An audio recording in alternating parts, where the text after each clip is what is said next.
Si tu veux participer à des crimes de guerre, soit tu rejoins l'armée israélienne, soit tu manges une date israélienne. Parce que je ne sais pas si tu es au courant, mais Israël est l'un des plus grands exportateurs de dates au monde.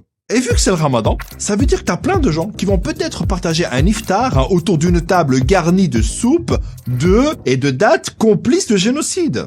Du coup, on va voir pourquoi, avant d'acheter une date, je vous conseille de vous assurer qu'elle n'est pas un arrière-goût de nettoyage ethnique. Avec le génocide qu'Israël commet à Gaza, t'as de plus en plus de personnes qui boycottent les produits israéliens. Et s'il y a bien un produit qui est un peu le symbole de ce boycott, c'est la date. Faut savoir qu'Israël a vendu en 2022 pour plus de 330 millions de dollars de dates et environ un tiers de ces ventes se font pendant le ramadan.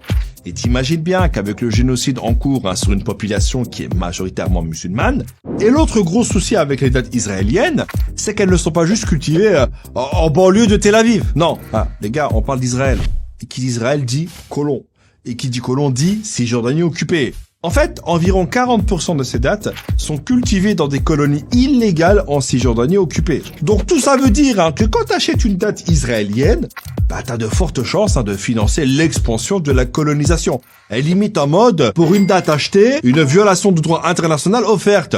Et évidemment, qui dit culture de date, dit eau. Et dans la vallée du Jourdain, qui est la région la plus fertile de Palestine, Israël contrôle et restreint l'accès à l'eau. Du coup, difficile pour les agriculteurs palestiniens de cultiver le peu de terre qu'il leur reste.